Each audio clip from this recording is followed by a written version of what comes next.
Hey guys, and welcome back again to the Unicorn Plant Society. It's a long weekend and I had a little bit of extra time on my hands, so I thought, why not make another video? I also have a lot of extra potting mix that I made up just the other day for this, so why not use it? And I've got some Alocasia or elephant ears that are due for new pots. So first up, I'm going to do the big one. I think it's called like giant or some sort of giant that gets huge. When I first got it, it was so big, and then it got the bugs and completely died. So I was very upset about that. Again, I'm going to keep the old mixture. Oh my God, it's far out. I can't even squeeze it.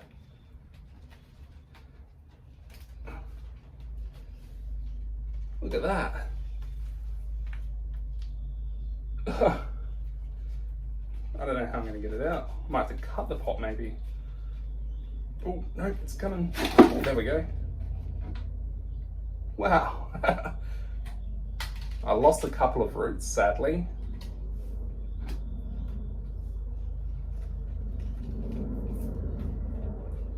Just very gently going to squeeze and get all the excess off of it.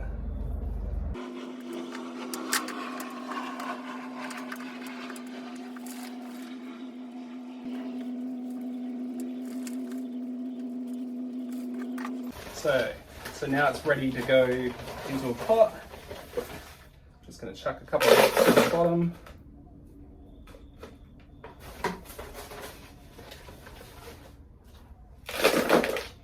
Bit of mixture. Chuck a little bit of mixture in there. So it's got a nice little seat to sit on. Just try lining it up. Yep, that looks good. So what I like to do is make sure that when I'm going to bury it again, that I'm not going above where it was before. So when I line it up in here, I'm looking that is below that line that I like to keep in the pot.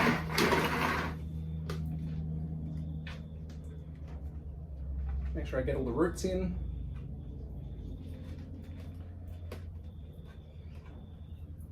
That looks pretty good.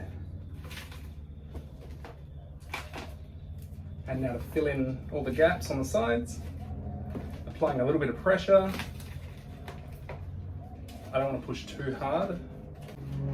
My previous experience is you want to push a little bit of firmness into there because you want it to stand up, but you don't want to push too hard. Like if you put all your pressure in there, you're going to compact your aerated soil and it's not going to work anymore.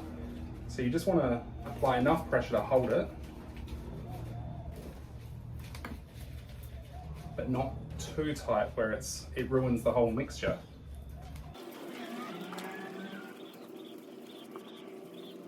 Alright, and that line I was talking about is this line here.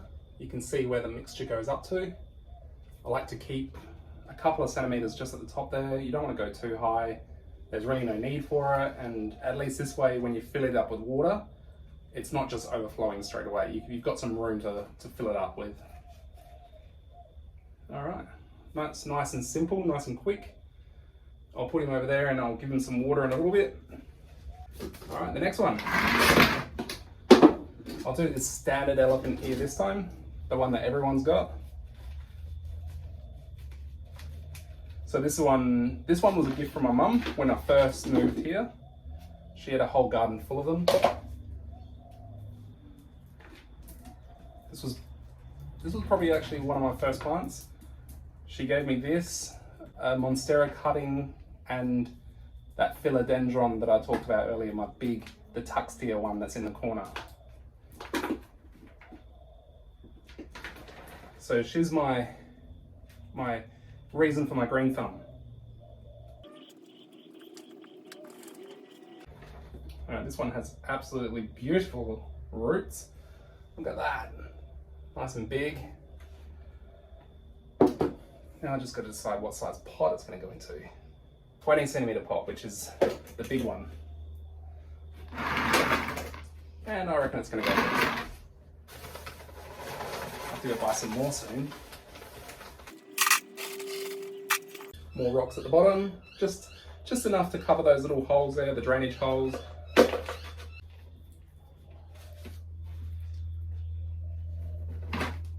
And now I'm going to fill up around it, making sure I've centered it. I want it to look nice and centered in this pot. I know it's probably not the right time of the year to be doing this for elephant ear Alocasias and all that, because they do die off or go into hibernation during the colder seasons, but in this greenhouse it stays quite warm even when it is cold outside, so I'd be interested to see how they survive in here during the colder months. Alrighty, so that one's practically done now, and I've left that space up the top there again. So I'll keep you updated on this one as well. So the standard elephant ear, which the standard one still gets quite big. Nothing wrong with the size of them. They just, that giant one I've got gets really big leaves, and it's a lot thicker. The leaf is a lot thicker as well, a lot stronger leaf. Next I'm going to do, what have we got? The Amazonia. Only because I looked these up on Google and they look really, really good.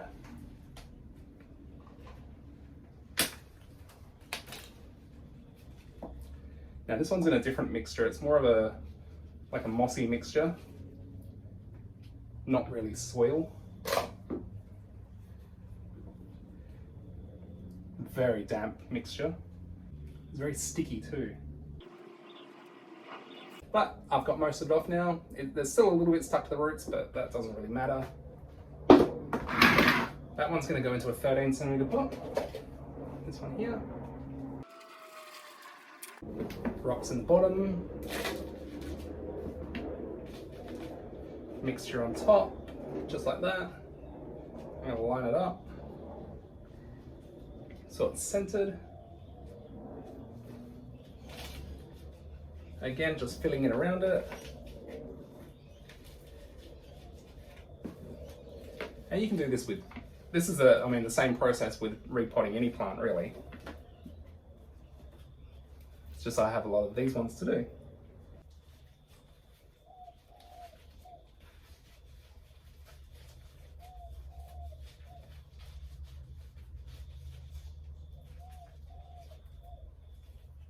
All right.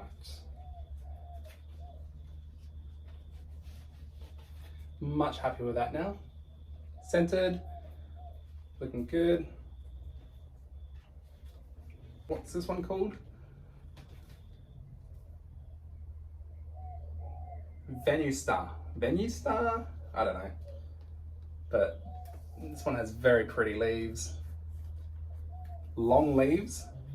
It's in the same mixture that I just did. So I'm going to do this one next. This one was another discounted one from Bunnings. Whoa, look at those leaves. I mean, the roots. This is practically that same mixture. It's so damp. It's almost like mud. Very hard to separate. Making a mess all over everywhere.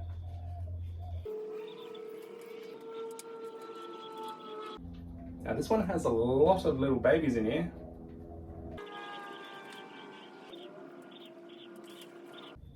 Look at those roots. They are big.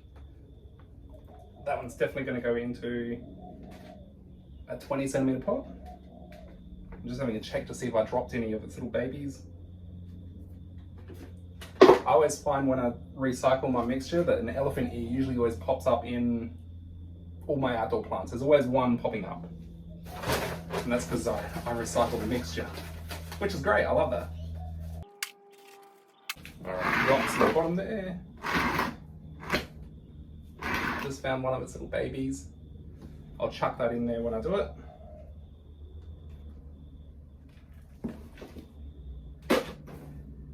Put some mixture at the bottom of the pot.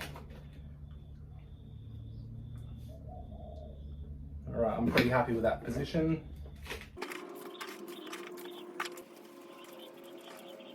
I'm going to plop that little baby in.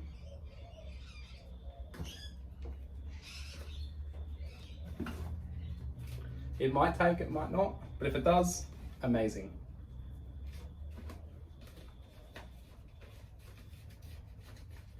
Again, just some firm pressure around the pot.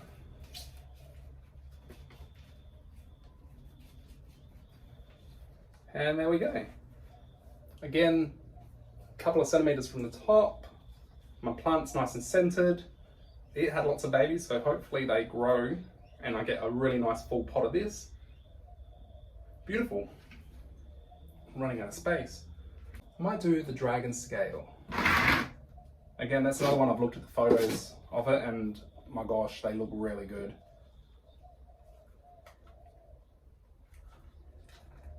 And it's got beautiful roots. Those roots there. Just nice compact little roots there. This is another one that's got a real hard leaf, kind of like that giant one. And the one I just did as well, got a real hard leaf.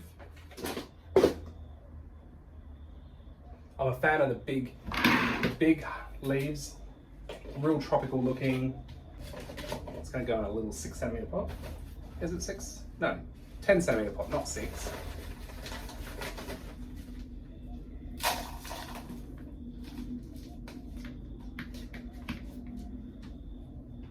There we go. Nice and centered.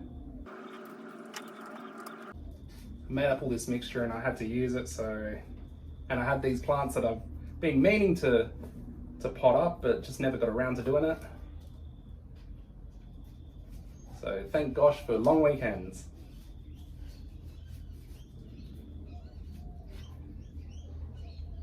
So that's the dragon scale. Can't wait to bring you updates on this because I love the way this looks. Next is the little bambino.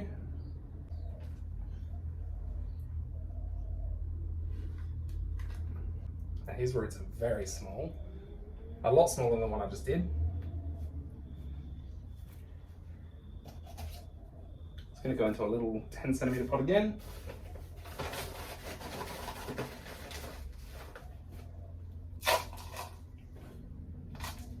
Some rocks at the bottom and some mixture for it to sit on.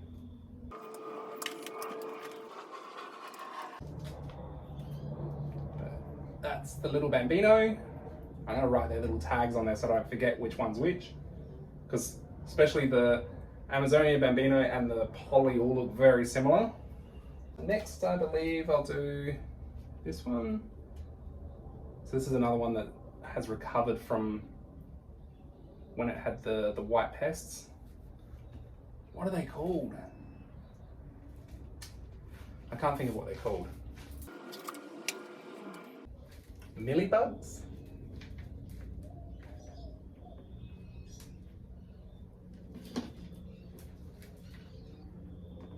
Mealybugs, I think it is. So what happened was, I'm pretty sure they came with this giant one, but it was after I got the giant one and I had all my elephant ears in one corner, and then all of a sudden they all just started to do really bad, and I was like, oh, they're going into dormant season. And it wasn't until I started breaking off the leaves, it was just full of them. All of them were full of them. The giant, my one my mum gave me, this one which was a gift from a lady, this one which may be the same as that one had it. So that was last spring, not the spring gone, the one before. And it's taken this long for them to recover and actually get some leaves back. So there's that one now done. I was reluctant to even bring them back in my greenhouse, but I pulled them completely all the way back to the, what do you call the big root, the root part. I pulled them completely all the way back to that, washed it, dried it out, and now they're coming back. Almost lucky last. I've got this one, which is also, this one was a gift from a friend. It'll be interesting to see what comes back from this. Now this one was already in my own mixture, which I didn't realise, so I've just pulled it out of the mixture that I'd already pre-made up.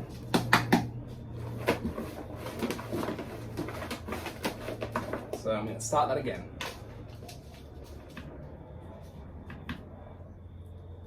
These roots, it's so little. So I'll keep you updated on this little one. Its leaves look like it could be the blue one. And Lucky Last, which looks like a standard elephant ear. Does look very standard. Oh wait, I've already done that one. I'm saying Lucky Last. Lucky Last is this one, which is the poly. I'm losing where I'm up to. Again, this is that standard mixture that you get from the shops. Not very nice. Very wet. Just to show you how wet it is. How damp and how coarse, like how packed that is. I mean, the roots are going through it, which is great. But how does it dry out?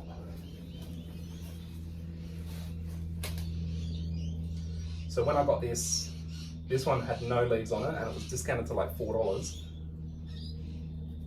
So since I've had it, this one leaf has come out. That's going to go into a 10 centimeter pot, which is, well, I think that's my last 10 centimeter pot. I'm going to have to go to the shop and get some more.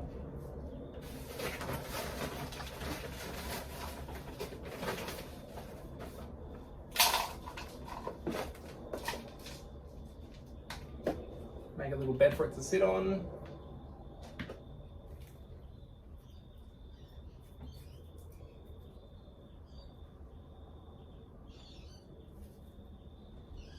Get all its roots into the pot.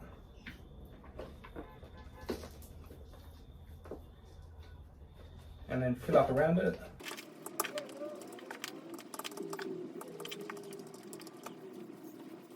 So there's the little poly. I'm gonna give them some water and then give you a close-up.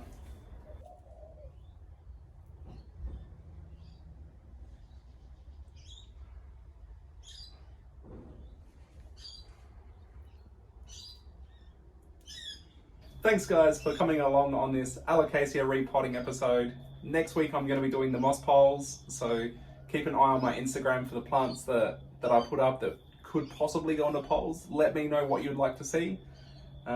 Thanks again for watching this episode and have a lovely week.